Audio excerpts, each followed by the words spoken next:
여러분, 목소리 좀 낮춰주세요.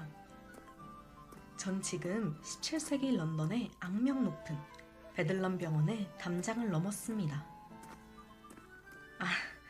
옷에 묻은 이 오물은 신경 쓰지 마세요. 당시의 런던의 길거리는 원래 이렇거든요. 이곳의 정식 명칭은 베들레헴 왕릭병원입니다. 이름은 참 성스럽죠? 하지만 런던 사람들은 베들럼이라고 줄여 부릅니다. 이게 현대 영어에서는 아수라장이라는 뜻으로 쓰이는데 왜 그런 단어가 생겼는지 오늘 제가 직접 확인해 보려고 합니다.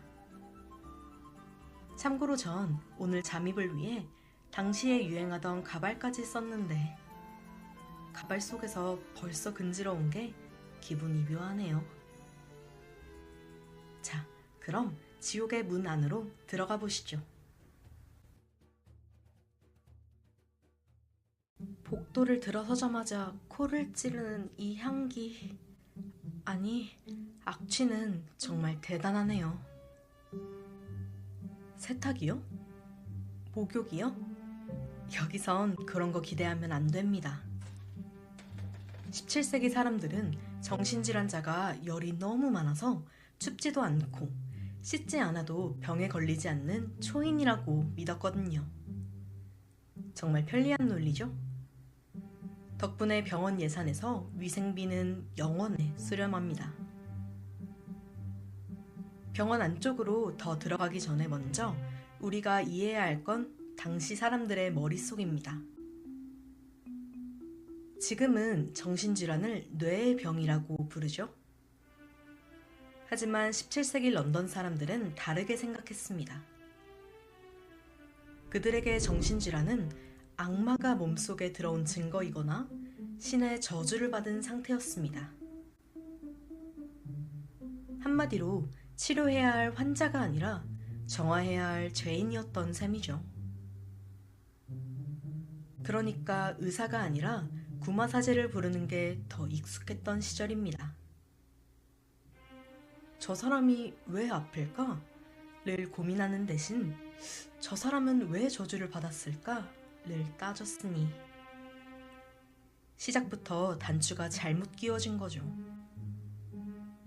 제 옆방에 있는 청년은 그냥 밤에 잠을 좀 못 자고 헛소리를 냈다는 이유로 악마의 속삭임을 듣는 자로 낙인 찍혀 끌려왔습니다.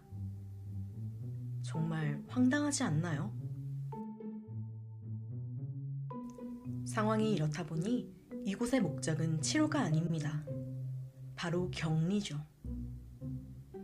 17세기 사람들에게 이들은 고쳐야 할 대상이 아니라 사회에서 보이지 않게 치워버려야 할 오물 같은 존재였습니다. 그래서 이곳은 병원이 아니라 사람을 가두는 거대한 수용시설입니다. 벽은 튼튼하고 문은 무겁죠. 한번 들어오면 나갈 수 있는 방법은 딱 하나. 시체가 되어 나가는 것 뿐입니다. 당시 사람들은 미친 자들은 이성을 잃어 동물이 되었다고 믿었습니다. 사람이 아니라 짐승인데 굳이 고칠 필요가 있겠냐는 거죠. 그냥 사회의 평화를 위해 조용히 썩어가게 두는 것. 그것이 베들럼이 맡은 진짜 임무였습니다. 게다가 저기 창살 안에 갇힌 신사를 보세요. 옷차림이 꽤 번듯하죠? 저분은 미친 게 아닙니다. 그냥 가문의 유산을 혼자 독차지하려는 친척들이 저 사람 좀 이상하다고 증언해서 여기 쳐넣은 거예요. 17세기엔 가족이 귀찮거나 상속 문제가 복잡하면 베들럼이 아주 훌륭한 해결사가 되어졌습니다. 지금이었다면 변호사를 불렀겠지만 여기선 악마를 쫓는 신부님을 부르거나 그냥 가둬버리면 끝이거든요. 이 정도면 병원이 아니라 가족 불화 해결소라고 불러야 할 판입니다. 조금 더 깊숙이 들어오니 철그럭거리는 오케스트라 소리가 들리네요. 환자들의 손발에 채워진 쇠사슬 소리입니다. 여기 관리인들에게 물어봤더니 아주 당당하게 말하더군요. 쇠사슬은 잠도 안 자고 밥도 안 먹는 최고의 간호사라고요. 저 환자를 좀 보세요. 벽에 박힌 고리에 묶여서 하루 종일 서 있습니다. 당시 이론에 따르면 미친 사람들은 짐승 것 같아서 가둬두고 길들여야 정신을 차린다고 믿었대요. 그래서 위험하지 않은 환자라도 일단 묶어봅니다. 예방 차원이라나요? 제가 보기엔 그냥 관리인들이 퇴근해서 술 마시러 가려고 묶어둔 것 같은데 말이죠. 쇠사슬이 살을 파고들어도 신경 쓰는 사람은 아무도 없습니다. 오히려 그 상처 때문에 환자가 기운이 빠지면 성격이 온순해졌다며 치료가 잘 되고 있다고 자화자찬을 합니다. 참, 어이가 없어서 웃음도 안 나오네요. 이제 이 병원의 하이라이트, 일요일의 구경거리 시간입니다. 들리시나요? 밖에서 들리는 즐거운 웃음소리와 아이들의 제잘거림. 놀이공원 줄 서는 소리가 아닙니다. 단돈 1펜스를 내고 우리 안의 환자들을 보러 온 관람객들이에요. 17세기의 베들럼은 런던 타워, 웨스트민스터 사원과 나란히 꼽히는 런던 3대 관광지였습니다. 신사숙녀들이 예쁜 옷을 입고 와서 창살 너머로 환자들을 막대기로 찔러봅니다. 화를 내거나 소리를 지르면 "와, 진짜 미쳤네" 하며 박수를 쳐요. 심지어 환자들에게 독한 술을 주고 어떻게 행동하는지 구경하기도 합니다. 연간 9만 명이나 이곳을 방문했다는데 환자를 고쳐서 내보내면 돈줄이 끊기니까 오히려 환자들이 더 미쳐 보이도록 방치하는 게 이들의 비즈니스 모델이었습니다. 17세기 런던인들의 엔터테인먼트 수준, 정말 대단하지 않나요? 잠깐만요. 저기 의사가 등장했습니다. 저 가운에 묻은 게 와인이길 바라지만 아마 앞선 환자의 피겠죠. 당시 가장 유행하던 치료법은 사혈입니다. 몸 안에 열기를 빼야 한다며 피를 한 대접씩 뽑아내요. 환자가 과다출혈로 창백해져서 조용해지면 광기가 진정됐다고 기록합니다. 그냥 기운이 없는 건데 말이죠.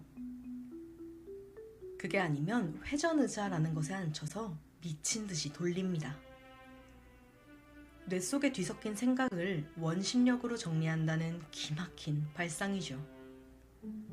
환자가 구토를 하면 나쁜 기운이 입으로 배출됐다며 기뻐합니다. 겨울에는 냉수마찰을 시키는데 그냥 찬물에 발을 담그는 수준이 아니라 꽁꽁 묶어서 얼음물에 던져버립니다. 정신 번쩍 들게 하겠다는 거죠. 제가 여기서 이 치료를 받았다면 전 아마 5분 만에 제 모든 전생을 다 자백하고 정상인인 척 연기했을 겁니다. 살기 위해서라도요. 아, 마침 식사 시간이네요. 관리인이 커다란 솥을 끌고 오는데 냄새가 예사롭지 않습니다. 여러분은 지금 17세기 베들럼의 특식을 보고 계십니다. 주 메뉴는 그리엘이라고 불리는 묽은 귀리죽입니다. 근데 이게 우리가 아는 고소한 죽이 아니에요. 농도가 거의 종이풀 수준입니다. 여기에 곰팡이가 피어 꽃이 된 딱딱한 빵 한 조각이 세트죠. 영양학이요? 그런 건 미래의 단어죠. 가끔 주간에 정체불명의 단백질, 벌레가 들어있기도 한데 관리인은 영양보충 서비스라고 우기더군요. 17세기식 단백질 쉐이크라고나 할까요? 더 기가 막힌 건 간수들이 식비를 빼돌려 자기들 술값으로 쓴다는 겁니다. 게다가 손이 묶인 환자들은 개처럼 식판에 고개를 받고 죽을 핥아 먹어야 합니다. 쇠사슬 때문에 손을 못 쓰거든요. 저기 구석에서 쥐들이 환자 밥을 같이 나눠 먹고 있는 걸 보니 누가 주인이고 누가 손님인지 구분이 안 가네요. 정말 눈물 없이 볼 수 없는 서비스 정신입니다. 간수들이 교대하러 오는 소리가 들리네요. 저도 이제 이 지독한 냄새가 나는 17세기에서 빠져나가야겠습니다. 오늘 저와 함께 둘러본 베들람 병원 어떠셨나요? 우리는 흔히 과거를 낭만적으로 그리곤 하지만 그 이면에는 인권이라는 단어조차 존재하지 않았던 이런 어둠이 있었습니다. 미친 게 죄가 되어 쇠사슬에 묶여야 했던 시대. 이 비극적인 기록들을 보며 우리가 지금 누리는 평범한 의료 서비스와 배려가 얼마나 많은 눈물 위에 세워졌는지 다시금 생각하게 됩니다. 자, 그럼 전 무사히 지금의 깨끗한 병원 근처로 복귀하겠습니다. 재미있으셨다면 구독과 좋아요 부탁드려요. 다음엔 어떤 시대에서 살아남아 볼까요? 댓글로 남겨주세요.